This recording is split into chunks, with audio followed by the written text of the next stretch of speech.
We have a pretty quick intro here. A lot of you have asked what program I use for editing. It is Final Cut Pro. This is not a tutorial, it is just a demonstration. I'm going to show you how you can make a project using Final Cut Pro. So this is the page where you can make a new project and you label it. I labeled it training. Then you're going to want to import your files as well as your photos. Once those are in, you can start placing them on the timeline. This green one is going to be our main timeline, so you can hear it playing. And then, well, no, you can see it playing, but you're going to add the audio. And I wanted to show you where I get video and audio that I don't record. And it's here, Pixabay. You could listen to the different tracks. They have music, they have sound effects.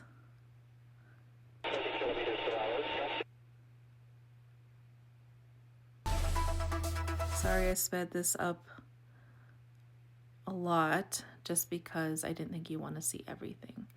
But I wanted to show the various things. So they also have illustrations and they have videos and photos. So let's pretend we downloaded this. Well, we did download it.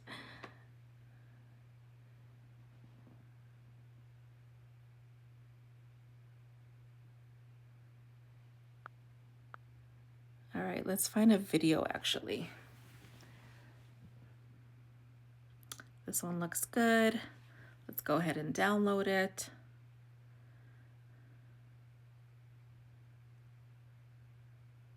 Then you're going to want to say thank you. It's not required.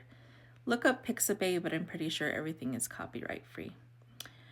As long as you, but you know what? You look it up. I don't want to say something wrong. What we did here is we inserted a photo, and now we're playing with the crop feature under inspect, and then you can move things around. See that position on the left? Sorry that I'm going so fast, but wanted to show you can put an additional photo in as well over the main one, because remember the main one was the green. This is a masking feature, which means that it's kind of like crop, but it kind of tells the system, don't show everything on top of the background. And you could see it's different than crop because this one we made a circle. And you can rotate it, move it where you need to go.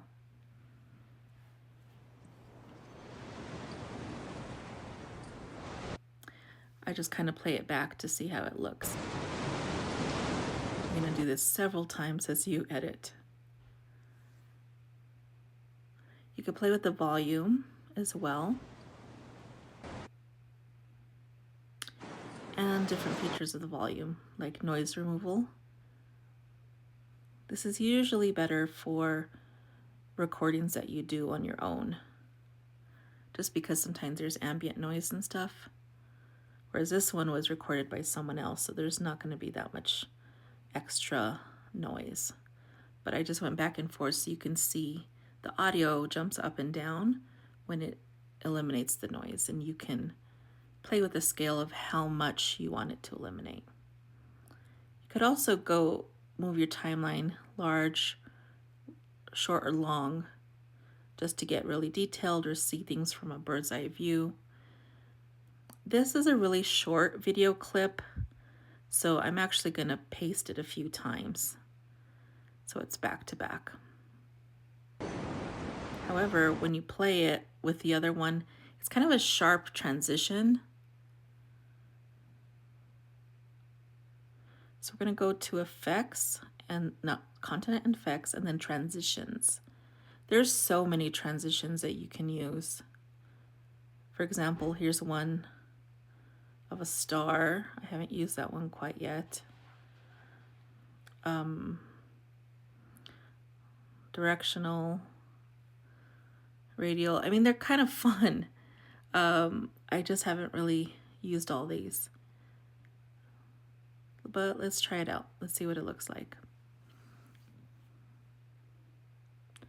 I usually then take the little cursor closer to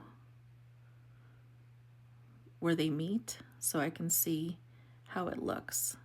It does shorten the clip a little bit when you add a transition. So, you know, I guess I didn't really love this. Maybe it was because it was the same image twice that it didn't do much. But cross dissolve is my favorite.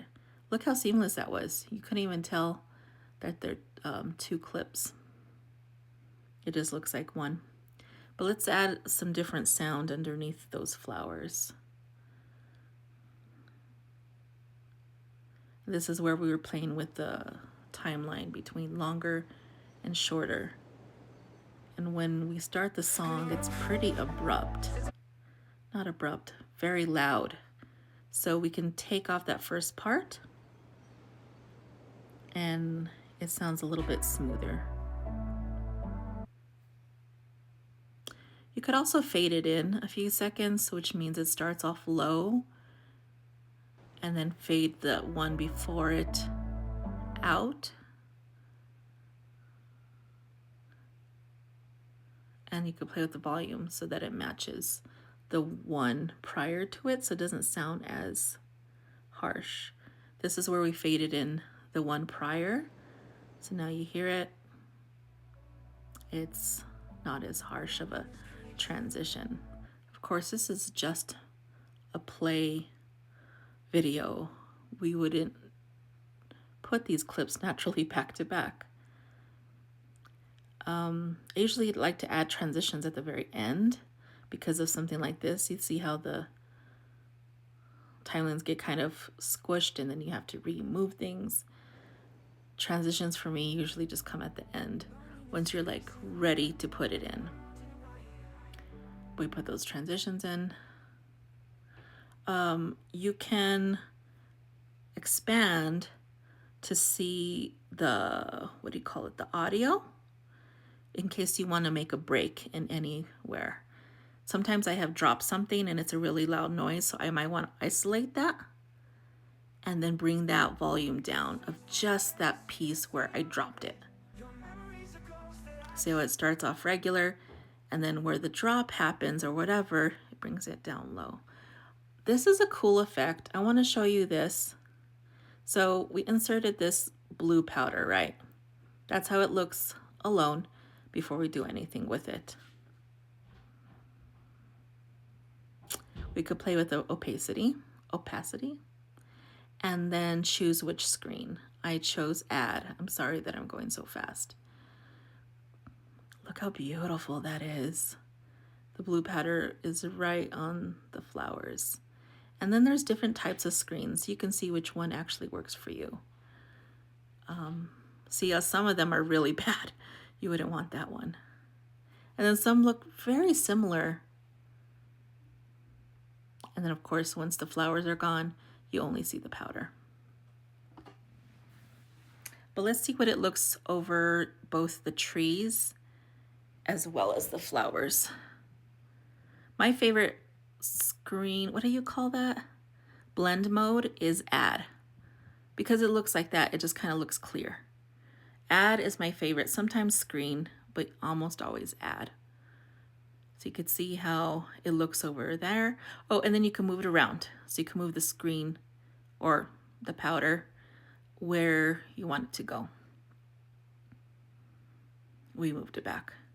This is a mask. How do I explain it? It tells the computer, I don't know how to say this, where not to put the overlay. See, it's really sharp because we used the four corners to say, do not do it. And then we inverted it and says, only put it where the mask is not. These are titles. Titles are wonderful. They really come in handy and they add additional info to your video. So this one is not transparent. I don't want it. It might work for you for something, but in general, a lot of the times I want it to show up.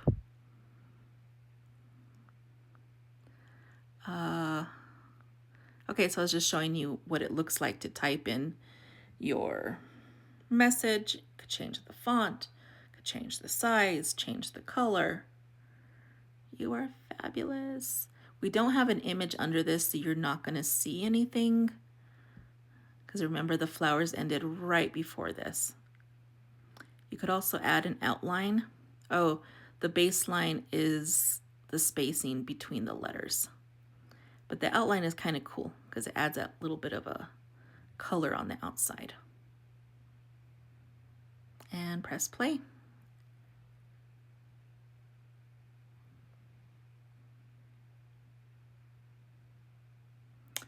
This is what it looks like if you don't build in and out. It just is really stark. It just starts like from the onset.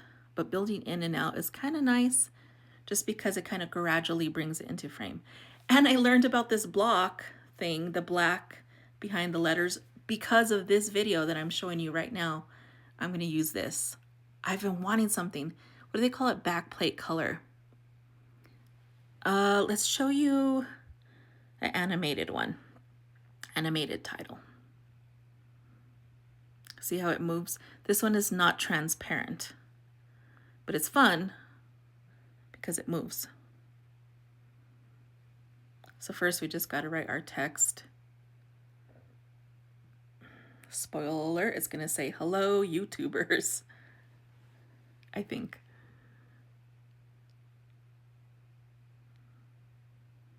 I'm just going fast here because I'm trying to show the different features. Sorry if I am too fast. Oh, it wasn't YouTubers, was it? This is really annoying. You have to make sure you are selecting the correct box that you're working on with the inspect, because if not, it keeps jumping back and forth. Do you see how it moves between the title and whatever that is below the title? Maybe a video, I can't really tell. Sometimes this program annoys me because of that. It's just like, stay on the box I'm trying to work on. Okay, so now we're going to see it in full screen. Let's look at our masterpiece. Oh, I forgot I had put an overlay color block on that food. I'm gonna kind of skip around so you can see different pieces of the video. But you should always watch your video in completion before you publish.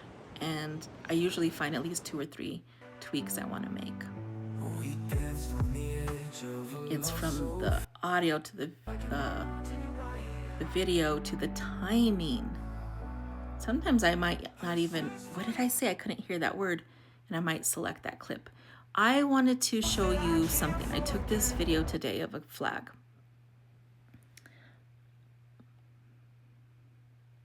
So maybe I don't want to hear the wind of the flag, but I do want to hear the music. Oh, that's not what I was going to show you. I am trying to find where in the audio I want to make a break. No, in the video. As soon as I start driving away, I was thinking, I don't want that piece. Let me go ahead and cut it off. Because surprisingly, I didn't teach that earlier, which is the most basic, is editing the actual footage. But I brought the volume down so you could hear the music, but not the wind. Now I was just playing with the different clips that I cut, moving them around. I don't remember what I was gonna do there. Oh, this is where I'm playing with the speed of the clip. So I made it like 500. You saw how fast that was? Now let's make it the opposite. 70, so less than 100. And you could see that the flag flies a lot slower, which is actually pretty. I like it at that slower pace. Oh, I wanted to show you this one. Green screen, this is so fun. So like, subscribe, blah, blah, blah. It's green, right? Well, now we use the green mask, whatever it's called, and we take it off. And look how pretty that is. Isn't that neat? I think it's a cool feature. This is the project homepage. And I just want to show that I can take my Apple Pencil and hover over and see a preview of the video. I did not film a conclusion, so we're just going to show the video again that we made together as our conclusion. I know I went very fast and I did not show nearly enough of the features that we have available in Final Cut Pro. If you have any questions, let me know. This video was already long enough and I really shortened a lot, but this is typically what it looks like to edit a film for YouTube. And look at this beautiful masterpiece we made together. Have a great day.